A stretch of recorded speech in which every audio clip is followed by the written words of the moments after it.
بسم اللہ الرحمن الرحیم۔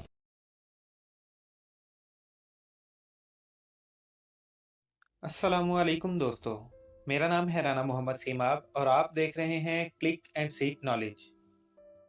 زندہ قومیں اپنی تہذیب و تمدن، ثقافت و معاشرت، اپنی اقدار اور اپنے اجداد کی روایات کو ہمیشہ زندہ رکھتی ہیں اور اپنی زندگی کے رہنما اصولوں کو بھی انہی سے اخذ کرتی ہیں۔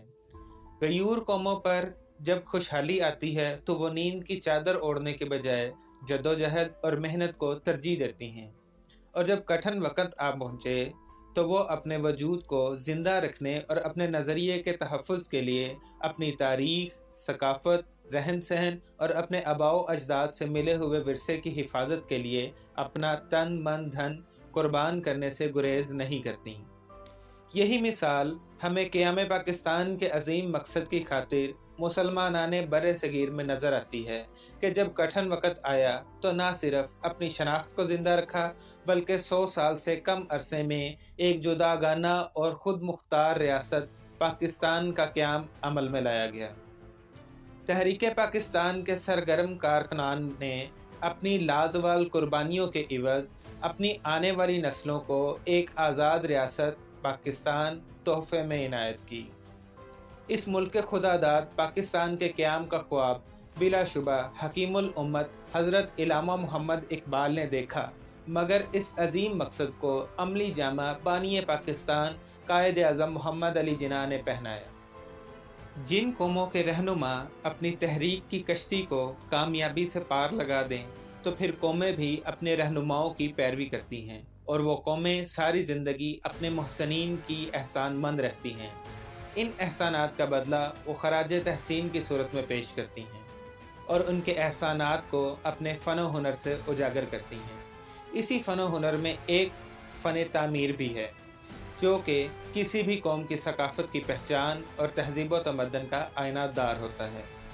اس فن کی ایک جھلک مزار قائد، مزار اقبال، مینار پاکستان اور پاکستان مونومنٹ اسلام آباد کی یادگاروں میں نظر آتی ہے، جن کو بابائے قوم اور حکیم الامت کے افکار اور تحریک آزادی پاکستان میں لازوال قربانیوں کی داستانوں کو سامنے رکھتے ہوئے تعمیر کیا گیا، جن کی تفصیل کچھ اس طرح سے ہے۔ دوستو، آج کی اس ویڈیو میں آپ کو میں مزار قائد کے بارے میں بیان کروں گا۔ قائد اعظم کا مقبرے کا ڈیزائن معروف آرکیٹیکٹ یحییٰ مرچنٹ نے ڈیزائن کیا تھا۔ یہاں یہ بتانا ضروری ہے کہ بابائے قوم کی آخری آرام گاہ کے لیے 4 نقشے تیار کیے گئے تھے۔ ایک نقشہ ترک آرکیٹیکٹ اے واسفی ایگلی، دوسرا آرکیٹیکٹ نواب زین یار جنگ اور تیسرا برطانوی آرکیٹیکٹ راگلن اسکوائر نے بنایا تھا۔ تاہم یہ تینوں نقشے رد کر دیے گئے تھے۔ 3 نقشے رد کیے جانے کے بعد دسمبر 1959 میں قائد اعظم کی ہمشیرہ اور مادر ملت محترمہ فاطمہ جناح کی خواہش پر نقشے کی تیاری کا کام آرکیٹیکٹ یحییٰ مرچنٹ کے سپرد کیا گیا۔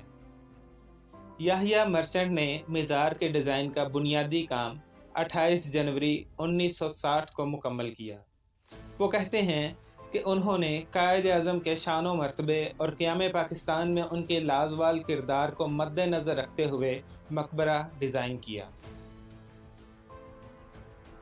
تعمیرات کا آغاز 8 فروری 1960 کو ہوا۔ 31 جولائی 1960 کو اس وقت کے صدر field marshal general Ayub Khan نے مزار کا سنگ بنیاد رکھا۔ 31 مئی 1966 کو مزار کا بنیادی ڈھانچہ مکمل کر لیا گیا۔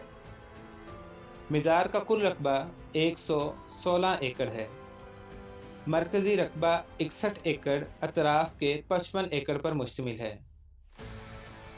تصویر بھی ہو جو ایک ایسی عمارت تعمیر ہو جو اسلامی فن تعمیر کی عکاسی بھی کرتی ہو اور جدید دور سے مطابقت بھی رکھتی ہو۔ مزار قائد کو ازبکستان کے شہر بخارا میں سامانی حکمران اسماعیل کا مقبرہ جو کہ 892 تا 943 کے درمیان تعمیر ہوا سے مماثلت دی گئی ہے۔ مزار قائد اس طرح تعمیر کیا گیا